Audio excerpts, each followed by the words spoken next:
So we have just popped the drone up in the air here, and we'll take you out on the other side of these bunks. On the other side of the road here, you can see the concrete trucks are lined up. And they have a concrete pump truck set up out back here where they're pouring a concrete pad up against this one bunk wall. Now, my brother and father worked on this here back a few weeks ago. This spot where they're pouring the cement pad, we had a van body trailer parked there and a bunch of dual tires and whatever. A lot of this stuff is over in the lawn here. But at any rate, they pulled all that stuff out of the way. They took some fill out from against the bunk wall, and then they had to shim up this whole pad here where they are pouring this concrete pad. And once they got a majority of the fill in here, O'Hara Excavation came in and finished the final grade to it. This is roughly 150 foot square here, and they started pouring concrete about 2 hours ago. They originally had the pump truck set up right just the other side of this trailer, and they actually started putting concrete in before the forms were up around the edge, and the guys worked diligently here to get the forms up. We eventually will end up putting another bunk wall in along this one side. As we built these bunks, we just kept adding on, and we put this one bunk in on the back side here to kind of cap. We used the bunk wall on the back side of these two bunks up front here, closer to the commodity shed. And then we're able to use this one wall here. So this is more or less going to be a just a drive over pile, if you will. Like I said, eventually we'll be able to put up a couple more bunk walls and just continue the bunks on here. But we didn't have any other spot to put a bunk, and we figured this would be the best spot.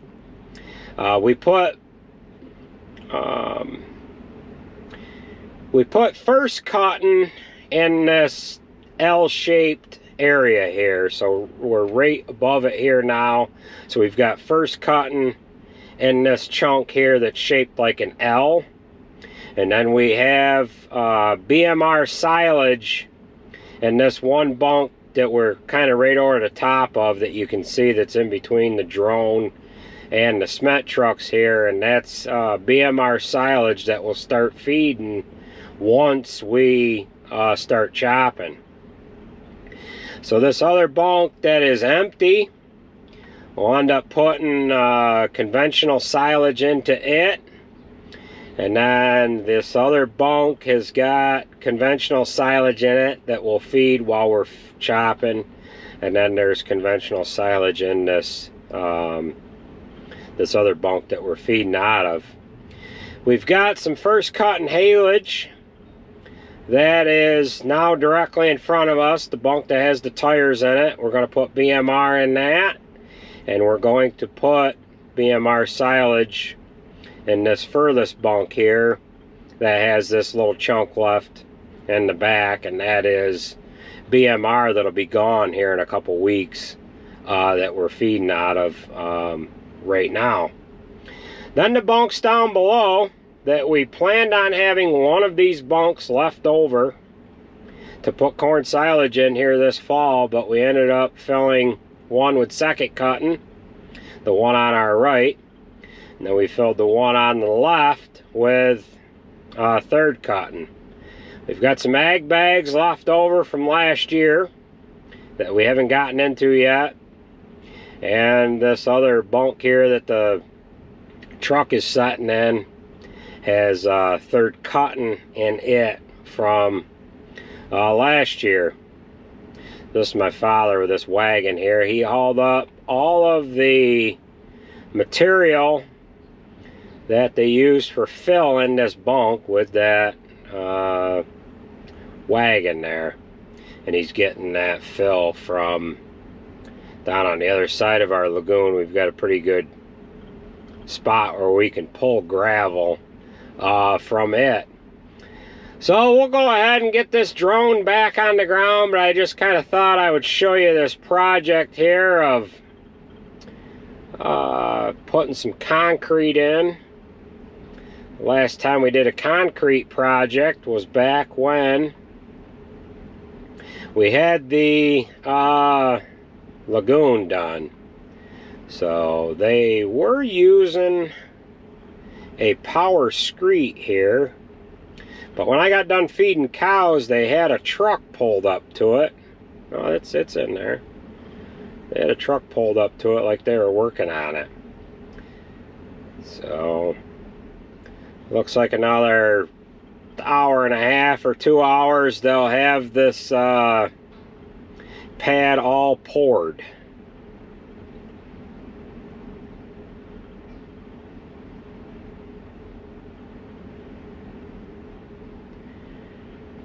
They generally keep 2 trucks in the pump hopper at all times, and then they want to make sure that there's truck enough that can always be here to make sure that never has to stop. That's why there's so many trucks here. Now when they poured the lagoon down below here back in 2012, a guy came right from where the concrete's coming from, Robinson Vitale. He directed trucks just to make sure that there was never a hiccup in a truck driver not knowing exactly where he's supposed to go, and he kept traffic moving. There's 1 pulling out, 2 on deck, 2 down around the corner, 1 down by the road, but they were staging trucks. 2 down by the road. Is that 1 or 2? 2. But when they poured the lagoon here at the home farm 11 years or so ago, there would be trucks up at the fire department here too, staged in up there, and it looks like we've got another truck coming in on the road here. I can't see what that is. That's a car. It's not a truck. I'm sorry. So that'll give you an idea of what that project here looks like. So we're going to go ahead and get the drone landed, and we'll get into the shop and get the chopper ready for corn here. Give you guys one more look at what this looks like here.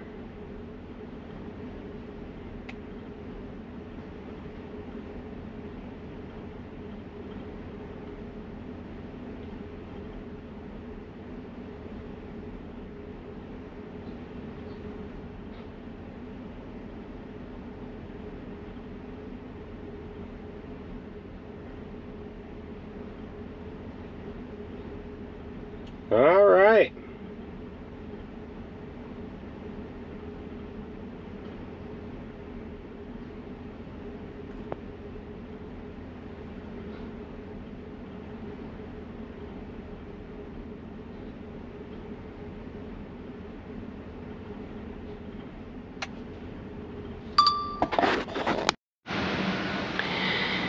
Well, we've got just about all of our parts laid out here for switching this chopper over to do corn silage.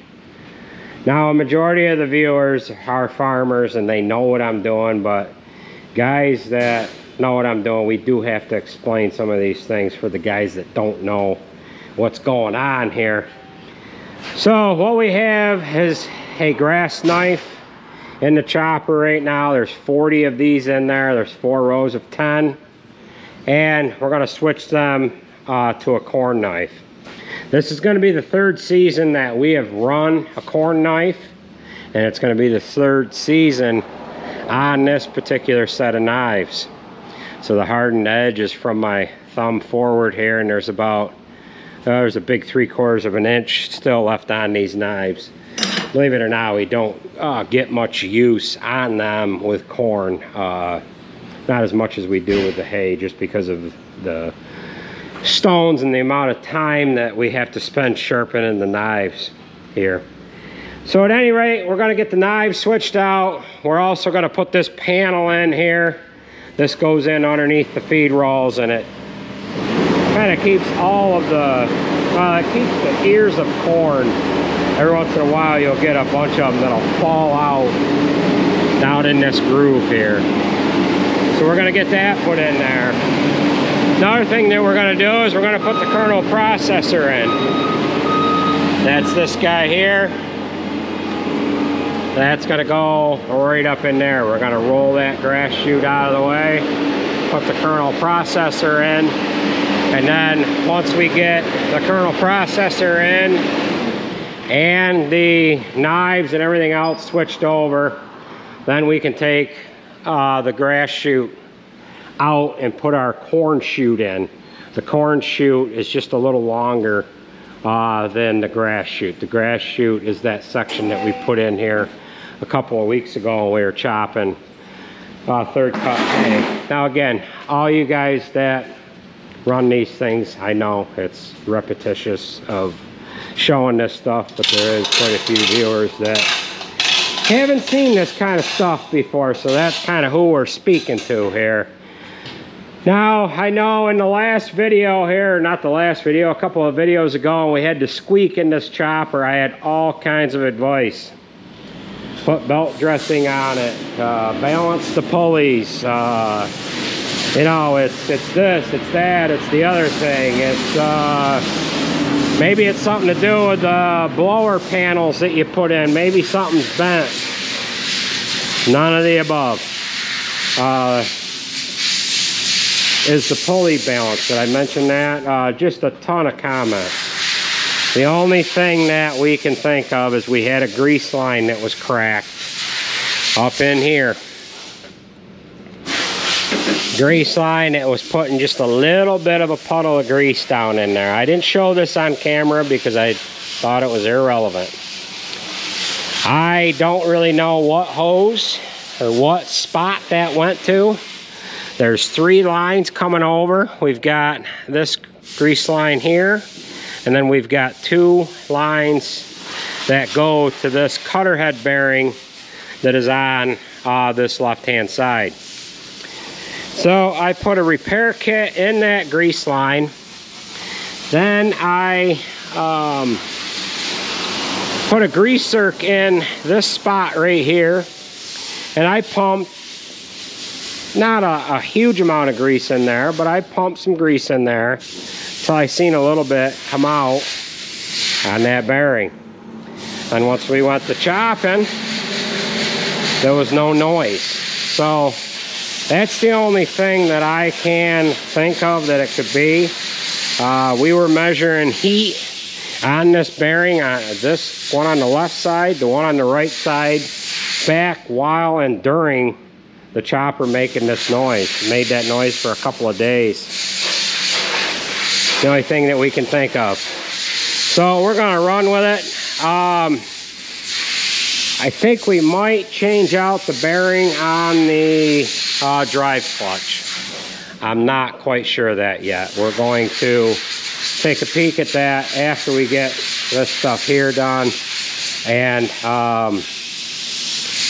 yeah. But at any rate, why don't we go ahead and jump up in here. We'll roll this grass chute out of the way. We'll kind of show you where this kernel processor sets in for those of you that aren't quite familiar with these John Deere choppers. So what we're going to do is roll this panel here. Let's see, can you guys see enough from there? I think you guys can see enough, can't you? I'll speak up a little bit. So we'll put this guy on there. And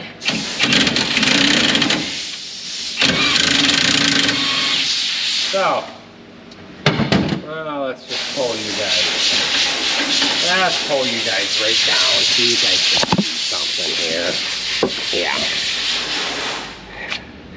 You get a flashlight on this. Yeah. So, we'll back this up. We're moving this guy here out of the way. And the kernel processor is gonna set onto here.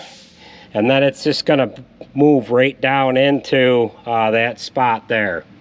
So actually we're gonna put this back. We've gotta, well, yeah. First let's pull this back and we'll show you how that's gonna move out of the way, and then we're gonna pull it back again. I'm getting ahead of myself here.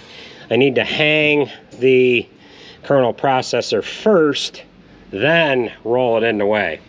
So we'll show you what this looks like before the kernel processor is on there. So we'll just hook up our socket here.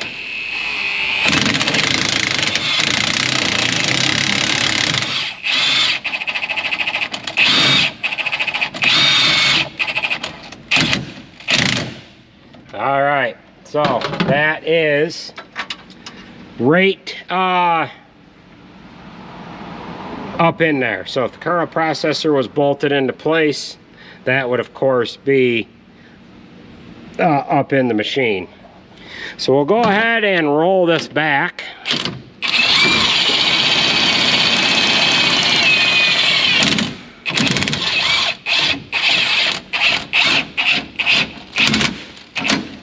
All right, so now it's rolled back.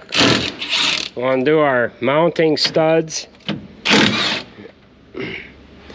I've got a nut missing right here that I've got to, of course, get on there. So this is the mounting spots where the kernel processor is going to sit down onto. We'll get these off, and then we'll go ahead and hoist the kernel processor up into here. We got to take these brackets here off as well. So let's go ahead and get into it here.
Here is where we are at. We've got the bolts in, we've got the belt on, and we've got our winch cable unhooked.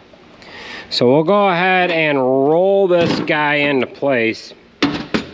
Right now, if you wanted to do hay, this kernel processor is out of the machine. You would just roll the belts off. You can go into doing hay, but being that we're going into corn, we're just going to crank this guy down in there. So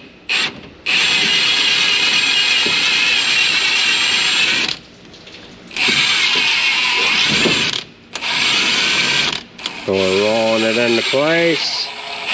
A little farther.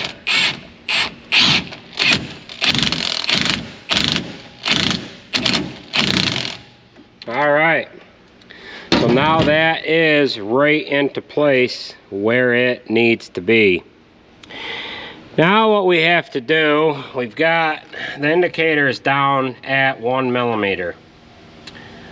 Providing that the monitor up in the cab is showing 1 millimeter, we should be pretty good as far as having our gaps set correctly. We might have to calibrate that, so we might have to open it up, close it, do all that stuff, and go back and forth. We've got our grease line hooked up. We've got our wire hooked up that goes to this actuator that opens or closes the rolls from the controller up in the cab itself. So now what we're going to do is we are going to roll into the front end here. Actually, I've got to put my winch away, and then we'll go in working on the knives and what have you here, and then we'll start everything up in the front end. Now we'll focus our attention on the front end here.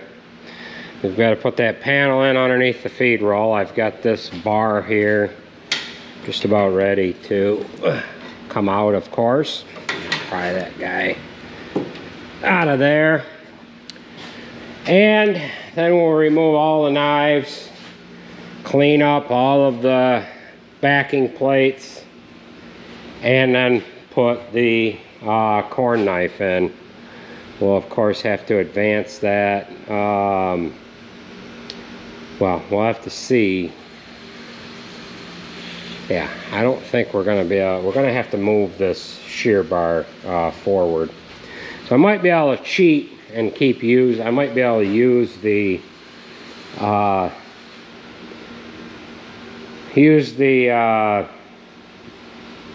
controller to do that. So we'll show you that here in a minute, but let's get our panel in underneath the feed roll. Well, we've got our panel on the back to kind of keep the ears of corn from falling out. And then we've got the other panel that goes in underneath the feed roll. And we have all of the knives removed. So I have the hold down brackets over on the bench. We're running a wire wheel around them. And once we get those done, we'll run a wire wheel across the knife bed here. And then we are gonna have to clean them knives up with a wire wheel as well. Oh, Jacob's been working on skid steers, changing oils on them. And one of the guys is putting sand in, and he noticed some oil leaking on this sand truck. Jason's got the fan shroud off, and he sprayed it down, cleaned it up, and we've got oil coming out of the crank seal. So we're gonna have to go after that. I don't know how serious of a job it's gonna turn into, but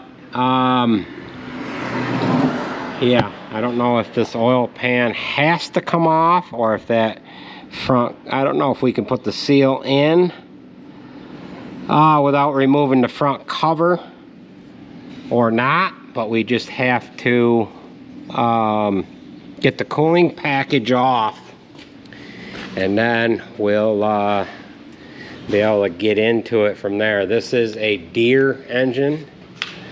Oh, what size is that? I believe it's a 4.5. Oh, what the heck is it? Yeah, I can't read nothing here. Yeah, I think it's a 4.5. Yeah, I think so. Something like that. But they are a bulletproof engine, but we do have to get things sealed up. Come on, comment away, guys. Comment away.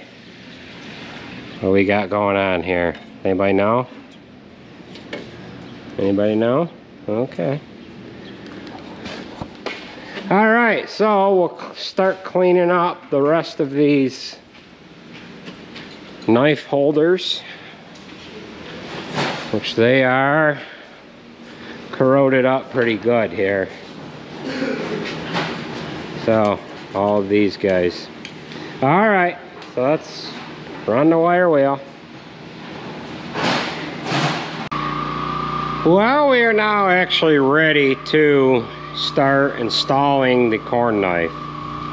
So this is going to be the third season on these knives here. We had these in a 5-gallon pail. We had to run a wire wheel over the top of them just to clean them up. A little bit of surface rust on them just from sitting in a pail. So here is a grass knife here, and you can see that this one has a straight, it's flat.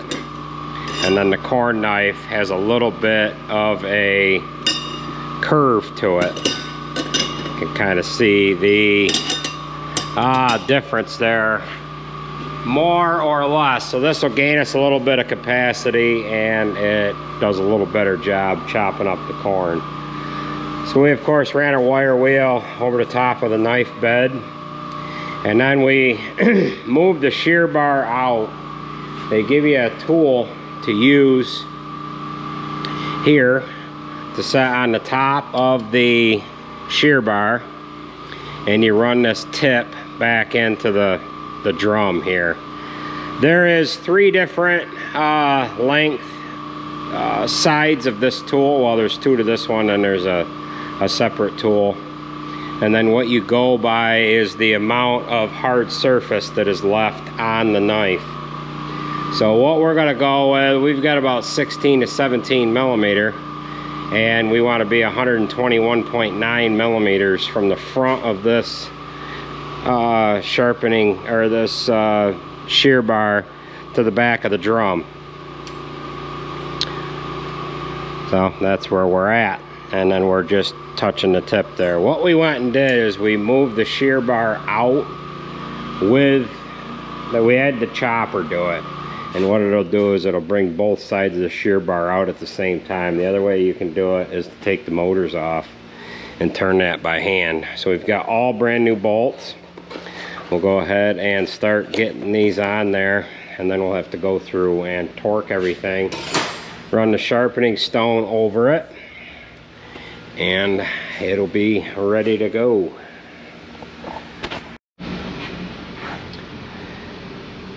Well, we've got all these guys in there. They're all in, they're torqued, they're set to the shear bar. We've got the spiral band shim plates removed. We need to shim the floor up accordingly, get the bottom of the machine closed up. And then what we have to do is raise the sharpening stone up, get it adjusted correctly to the current height of the knife, being that we have a different knife on there and it is in a different position. So we'll go ahead and do that, and then we can start on removing the grass chute extension and putting our longer section in for chopping corn.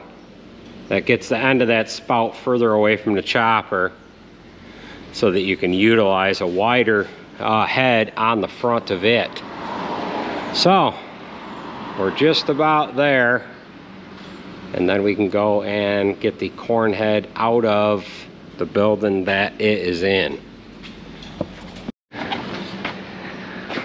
Well, we're putting the last final touches on the chopper here. We've got the grass chute off, and we have just removed the deflector, the cameras and what have you from the grass chute, and we have added them to the corn chute here. And you may be asking, why don't you just leave that on there? Well, this doesn't have an opening on the bottom because they need the support. The hay doesn't like to blow through this chute that well. We have tried it, and we have had problems. We have plugged it before, so we don't use this one for grass at all. Just coil it up and wrap a loop in it there, Ralphie. Yeah, buddy. All right, so we're gonna put a strap around this. Put it up on there. Then we've got our active fill camera that we're going to put on here. That's laying up on the cab of the chopper. And then we can go and get the corn head out. Maybe spray a little water on some of this dust. Get this off in there. All right.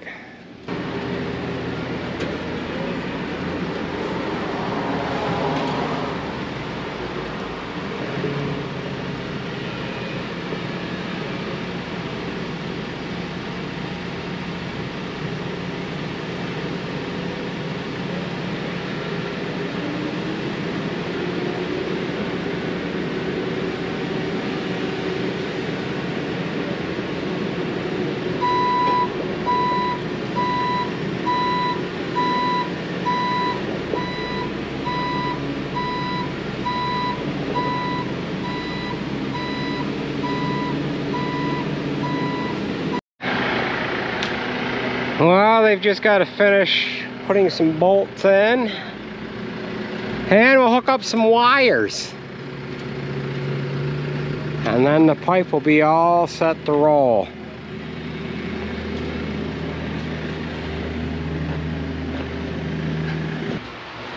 Well, we've got the chopper backed into the shop. We've just got to do just a couple of little things to this. I've got to pull the sharpening stone up yet. We had an available moment to be able to use the telehandler, so we had to pull it out, use it when we could, and then get it back to the job that it was originally on. We've got to pull the stone up yet. I've got to calibrate the spout, but we can do that once we pull it outside, and we've got to clean up the inoculant tank. Jason and Jacob are doing a couple of oil changes here on the Fords. We've got the 2022 F350 in here, and then I don't know what year this one is. 21 or is it a 20? 21 F250. This has the 6 point, what is it, a 6.2 or is it a 6.4? 6.2 liter. Both engines are gas engines. This has a 7.3 Godzilla engine on it. For the last 3,900 miles, I don't know if I can do it without starting the truck up. For the last 3,900 miles, it's got 9,000 on it now. I am averaging right around 11.9 miles to the gallon. I don't know if it'll show it here or not. Yeah, right there. 3,979 miles, and it's averaged 11.9 miles to the gallon for those nearly 4,000 miles.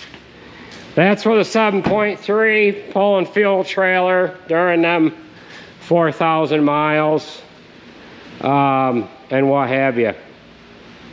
The 6.2 is the reason why we're showing you this. Oh, we got to oil that door hinge. This truck's got 40,000 miles on it. I don't know if this display will show the last bit of history here. Well, it has averaged 9.6 miles to the gallon. So, the smaller engines sometimes aren't always any better. The 7.3's got a lot more power, obviously, than the 6.2.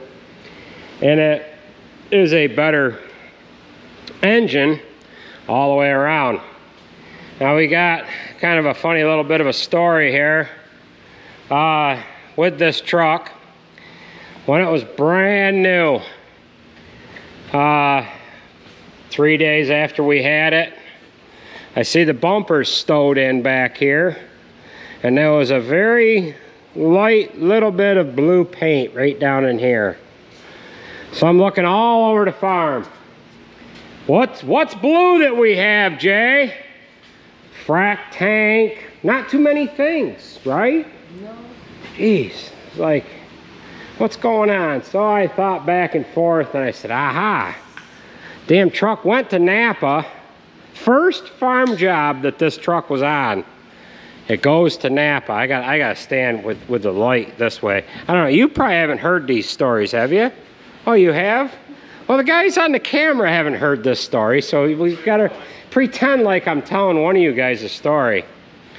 So I said to the one guy there, I said, hey, so-and-so called me from Napa. They were looking through their video footage and they seen our white truck hit their light pole. They just wanted to make sure everything. Did you hear this much of the story? No, you didn't. You didn't. I said, they just wanted to make sure our truck was okay, but I said the damn bumper's all stowed in. First job it went on. First job. So he saw I bumped into that pole, but I didn't think I did anything. Well, you stowed it in, stowed the bumper in enough, and then it's humped it up to where the you don't know what we're talking about here? It's just bumped up enough to where the tailgate hits on the bumper. So another time, this was back in the fall. I sent a guy. Yeah. So I sent a guy to get some tires from the tire shop on a Thursday.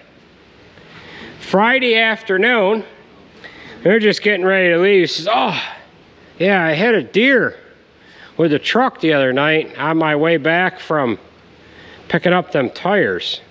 And the tail light was smacked back there. And I said, well, you hit a deer. I mean, that deer did pretty good to stand in one spot and just, you know, that deer stand fixed. You know, I don't know how many deer are this high, but that tailbone on that deer was rather abrasive. And the same size. Yeah, antler, yeah. So, same size to the mailbox. Yeah. So I said, son of a bitch. So I eat breakfast with my uncle a couple times a week or at the local diner, and I was telling him about it, and I said, I think he hit a mailbox. I don't know where, though. So another guy he knows, well, we both know him, said, hey, this mailbox on this guy's route that he walks on had been knocked over. I said, son of a bitch. Well, it was right about the time that we were getting ready to do shell corn. It was on a Saturday morning. I wanted to run over to make my rounds, hit Cleverly's, go around that way, and figure out, you know, where we're going to start. So to get to the tire shop, there's about 4 different ways to go. I said, well, I'm going to hit 2 of them. I'm going to hit one route on the way back, on the way there, and I'm going to hit one route on the way back. Didn't see any mailboxes mowed down. So my uncle says, right over here, not even a mile away, it's our mailbox.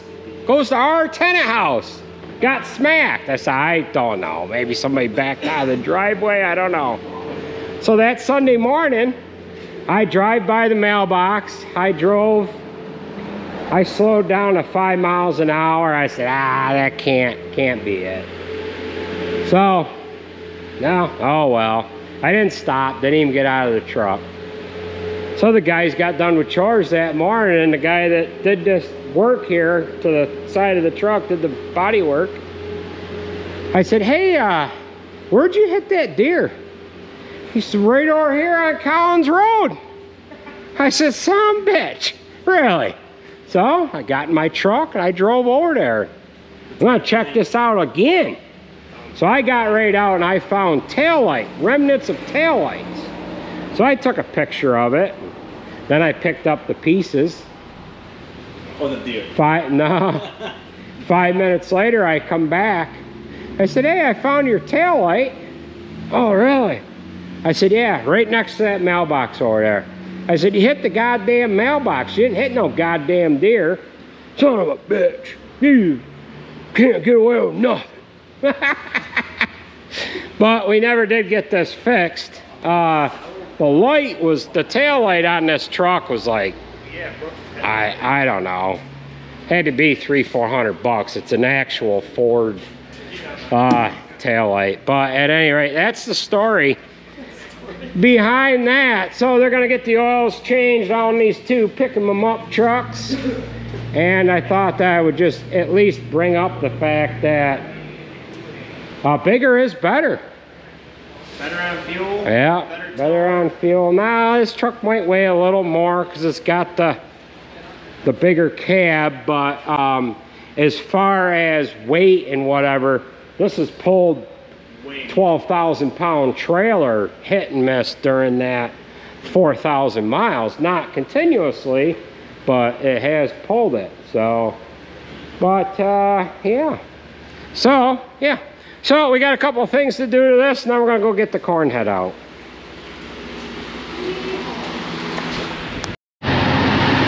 Now we can go ahead and roll on out of here.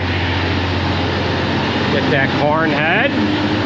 Then what I want to do, I want to go through the corn head. I've got some scrapers that it probably needs, or cleaners rather.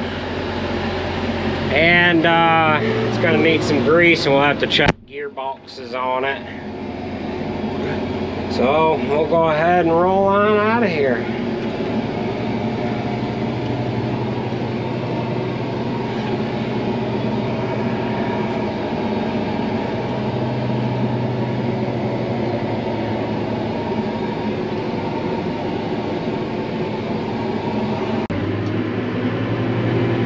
Alright, we'll see if we can't sneak in here and grab this corn head. Got both corn planters in here. Last time I was over here was a couple of weeks ago, and we went ahead and got the dump wagons out of here. They were both in front of this corn head. Might be a little tighter than I originally thought to get in and out of here. I really hope I don't have to go home and get a tractor to sneak this head out of here. But it might just be that I have to.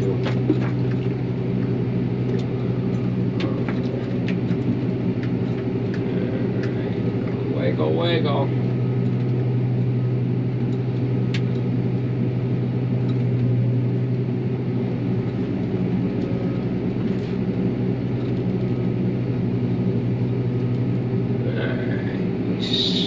Around that.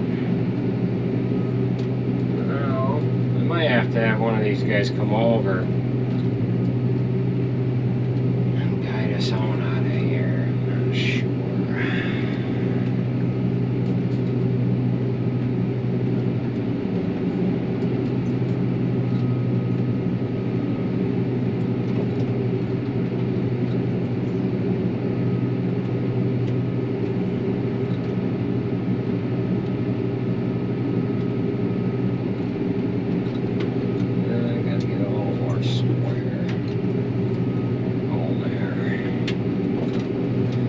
Not the hay head. The hay head is a little wider than the chopper.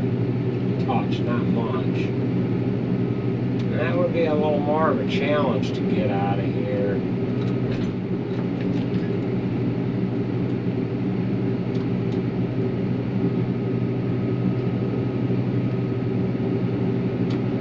That'd be square enough here.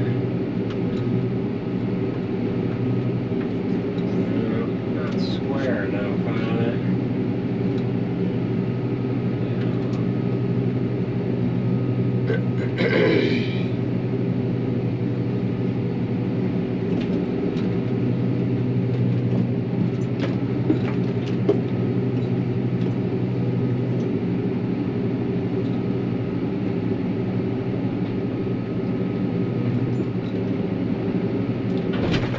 we go.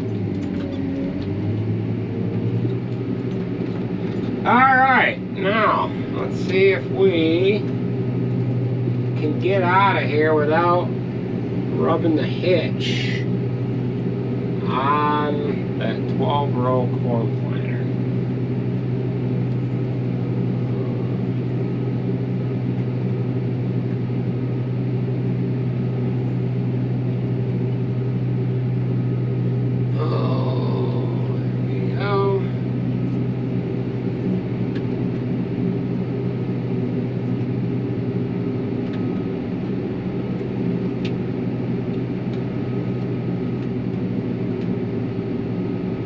Far so good. Got a narrow gateway to get through on the way out. You mean to tell me this is easier getting it out of here than it was getting in here? Wow.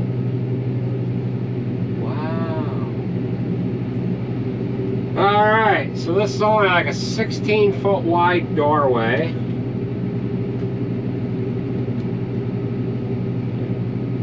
Doing it. The back wheels through, the front wheels, I gotta make sure because I'm going cockeyed here. Yep, we're doing it.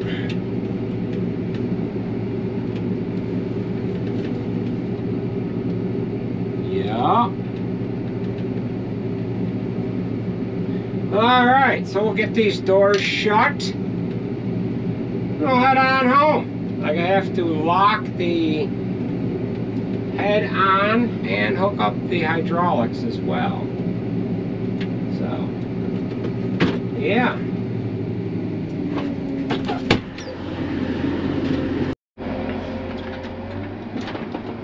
Okay, so we will head on home. Now you're probably wondering, gee, Andy, that head is awful dirty. Yeah, we didn't wash it. I blew it off, that's all I did. Last fall, you guys were so concerned that we weren't going to be able to shell any corn in time. And I ended up blowing the head off, and I put it away. Looks like we've got to put some new hose on there. That has done ripped itself, so we'll have to get a piece of that. All it is like suction hose. I think it's 2-inch, maybe it's 1.5 inches. So we'll have to get a length of that on there. But we'll get this back, we'll rinse it off, and then before we close out this video, what we're gonna do is we're gonna run up. It's actually the next day here now. So they poured that concrete yesterday. We'll get back to the shop, see how that sand truck's doing. We'll run up and look at the concrete pad. And then I know I've got a bunch of you asking, why are you gonna chop corn? Geez, we got neighbors in our neck of the woods that have been chopping corn for 2 weeks.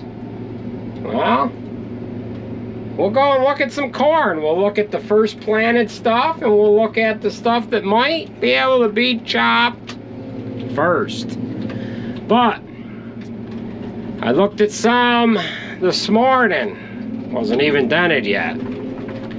So, we're a couple weeks out anyway, I think. We've got a piece right up here on our left. It's still quite green. And we've got the neighbor's corn right next to it here. And yeah, his is green as well. So we have a split right here. You can see that split right there, and then this is the neighbor's corn here. So you can see we've got some corn that's a little ways out. So we'll go ahead and get back to the shop I want to wash this off, rinse it off. It would be dusty anyways from sitting inside that barn, and anything that was on it was just dry stuff anyhow. So let's get back to the farm. This is like, we're 2 miles, roughly 2 miles away.